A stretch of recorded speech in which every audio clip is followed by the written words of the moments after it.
Assalamualaikum warahmatullahi wabarakatuh. Perkenalkan, nama saya Ella Oktanelvi dengan NIM 21086159, Prodi Pendidikan Jasmani, Kesehatan dan Rekreasi, mahasiswa Universitas Negeri Padang. Baiklah, kali ini saya akan menjelaskan semua rangkuman makalah saya dari 1 sampai 10. 1. Pengertian filsafat.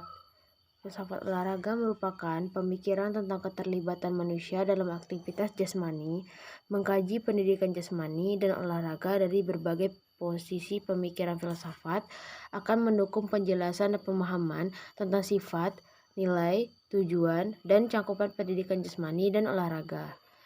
Seperti filsafat lainnya, dalam olahraga ada beberapa konsep yang perlu dikaji secara mendalam. Konsep ini bersifat abstrak. Walau kita tahu bahwa konsep abstrak ini tetapi di dalam konsep ini ada makna tertentu, walau perbedaan makna pada setiap individu berbeda-beda tentang ini. 2. Sejarah perkembangan filsafat. Perkembangan filsafat dapat dikelompokkan dalam beberapa periode sebagai berikut, yaitu A. Zaman Yunani Klasik. Periode pada zaman Yunani Klasik memegang peran krusial dalam sejarah peradaban manusia karena pada waktu itu terjadi perubahan besar dalam pola pemikiran manusia dari mitos-mitos kepada pemikiran-pemikiran rasional. 2. Zaman pra-Yunani kuno. Mitologi dianggap sebagai dasar kuat untuk menjelaskan segala sesuatu dalam alam dan bahkan menjelaskan teka-teki alam semesta. Lewat cara ini, manusia mulai berpikir dan dilatih untuk berpikir. Sebelum filsafat secara normal lahir, sudah karya-karya besar Homoreus seperti Iliad dan Oeses, di mana syair dalam karya-karya tersebut selalu digunakan sebagai buku-buku pendidikan untuk rakyat Yunani. C. Zaman Yunani kuno. Pada zaman ini, Yunani tidak lagi dikuasai oleh mitos-mitos, melainkan oleh logos, rasio. Sikap ingin tahu dan menemukan hal baru, sikap inilah yang menjadi dasar ilmu pengetahuan modern. D. Zaman Praxiteles. Para tokoh Praxiteles ini dikenal sebagai filsuf alam. Ciri yang menonjol pada masa ini adalah pengamatan terhadap gejala kosmis dan fisis untuk mencari dan menemukan prinsip atau asas dari segala sesuatu. Thales 640-550 sebelum Masehi melihat air sebagai asas. Anaximander 611-545 sebelum Masehi menyebut to a prion sesuatu yang tak terbatas. Pythagoras dari 580-500 sebelum Masehi menyebut bilangan atau angka sebagai yang menjelaskan sesuatu. Heraklitus dan Parmenides 515 sebelum Masehi mempersoalkan realitas yang stabil atau labil. Heraklitus memperkenalkan Pantaria bahwa segala sesuatu selalu bergerak dan berubah-ubah, seperti air yang senantiasa mengalir. Filsafat abad pertengahan 6-15 Masehi. Abad pertengahan ditandai dengan teosentrisme dan para pengembang utama adalah para teolog. Ilmu-ilmu atau filsafat dilihat sebagai pelayan agama dan terjadi kemerosotan penemuan-penemuan pada bidang ilmu dan filsafat karena otoritas agama dan gereja yang terlalu besar dan otoriter. Kelahiran ilmu pada zaman Renaissance. Renaissance ditandai oleh zaman kebangkitan dan kelahiran kembali perkembangan peradaban seni, sastra pada masa lalu, sekaligus zaman terbebasnya pikiran manusia dari berbagai ajaran dogmatis agama. Kesadaran atas kekuasaan manusia atas alam semesta saking menonjol dan kemajuan dunia tergantung pada usaha dan hasil kerja manusia. Selanjutnya zaman modern. Zaman modern, pada zaman ini muncullah berbagai pemikiran Yunani antara lain rasionalisme, empirisme, dan kritisme. Selain itu, masa ini muncul seorang intelektual yang bernama Gerard van Cremona yang menyalin buku Ibnu Sina, The Canon of Medicine, Francis Roger Bacon yang menganut aliran pemikiran empirisme dan realisme. Zaman kontemporer pada abad ini. Pada abad ini, tugas filsafat bukanlah yang membuat pertanyaan-pertanyaan tentang sesuatu yang khusus, tetapi memecahkan persoalan yang timbul akibat ketidaksepahaman terhadap bahasa dan logika. Selanjutnya, pengertian ontologi, epistemologi, aksiologi. Kata ontologi, epistemologi, dan aksiologi menurut bahasa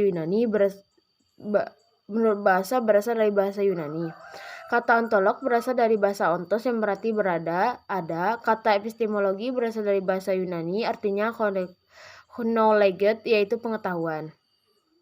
Tiga kata tersebut terdiri dari dua suku kata, yaitu logia artinya pengetahuan dan epitisme artinya tentang pengetahuan.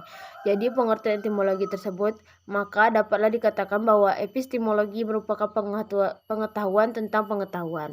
Dan kata aksiologi berasal dari kata aksios yang berarti bermanfaat. Ketiga kata tersebut ditambah dengan kata logos berarti ilmu, pengetahuan, ajaran, dan teori. Menurut istilah, ontologi adalah ilmu hakikat yang menyelidiki alam nyata dan bagaimana keadaan yang sebenarnya. Epistemologi adalah ilmu yang membahas secara mendalam segenap proses penyusunan pengetahuan yang benar. Sedangkan aksiologi adalah ilmu pengetahuan yang menyelidiki hakikat nilai yang ditinjau dari sudut kefilsafatan. Dan demikian, ontologi adalah ilmu pengetahuan yang meneliti segala sesuatu yang ada. A. Pengertian rasionalisme dan empirisme. Rasionalisme.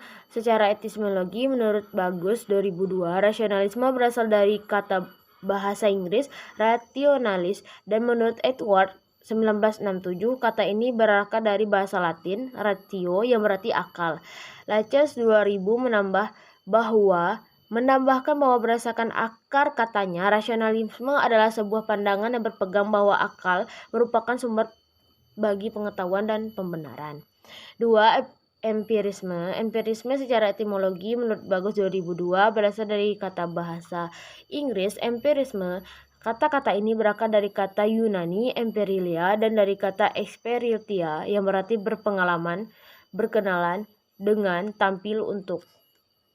Sementara untuk Leches 2000, berdasarkan akar katanya, empirisme adalah aliran dalam filsafat yang berpandangan bahwa pengetahuan secara keseluruhan atau parsial didasarkan kepada pengalaman yang menggunakan indera. Selanjutnya, kesatuan jiwa dan raga jiwa atau jiwa Kesatuan jiwa dan raga jiwa. Jiwa berasal dari bahasa Sanskerta yang artinya benih kehidupan. Dalam berbagai agama dan filsafat, jiwa adalah bagian yang bukan jasmaniah dari seseorang. Biasanya jiwa dipercaya mencakup pikiran dan kepribadian dan sinonim dengan roh, akal, atau awak diri. 1. Dalam teologi, jiwa dipercaya sebagai hidup terus setelah seorang meninggal. Dan sebagai agama mengajarkan bahwa Tuhan adalah pencipta jiwa. 2. Penggunaan istilah jiwa dan roh seringkali sama, meskipun kata yang pertama lebih sering berhubungan dengan yang kedua dibanding kata yang kedua. 3. Jiwa bisa juga digunakan secara sinonimus, meskipun pese lebih berkonotasi fisik, sedangkan jiwa berhubungan dengan dekat dengan agama. 4. Sedangkan menurut Kamus Bahasa Indonesia, kata jiwa memiliki arti roh manusia yang ada dalam tubuh dan menyebabkan seorang hidup, mati, atau hidup. 5. Jiwa manusia berbagai dengan jiwa makhluk yang lain seperti binatang, pohon, dan sebagainya. Jiwa manusia bagaikan alam semesta atau alam semesta itu sendiri yang tersembunyi di dalam tubuh dan terus bergerak dan berorientasi. Selanjutnya, filsafat pendidikan. Secara etimologi, filsafat pendidikan itu mengandung dua pengertian yang berbeda, yaitu 1. Filsafat, 2. Filsafat pendidikan. Agar kedua tersebut pengertian dapat dikembangkan dan dipahami secara menyeluruh, maka penulis akan menguraikan ketiga pengertian tersebut di bawah ini. 1. Pengertian filsafat pendidikan. Pendidik yang peduli terhadap anak didiknya pasti memikirkan pendidikannya, karena seorang pendidik pasti menginginkan anak didik menjadi pintar, tulus, lulus, dan sukses dalam menggapai cita-citanya.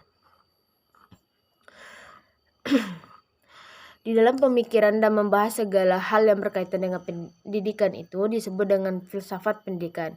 Sebagaimana Reja Mudia Harjo di dalam bukunya Filsafat Ilmu Pendidikan mengatakan bahwa filsafat pendidikan adalah pengetahuan yang menyelidiki substansi pelaksanaan pendidikan yang berkaitan dengan tujuan, latar belakang, cara, hasil, dan hakikat ilmu yang pendidikan yang berhubungan dengan analisis kritis. A. Play. Menurut Edward 1973, pengertian olahraga bergerak dari pengertian yang luas mengikuti play, game, dan sport.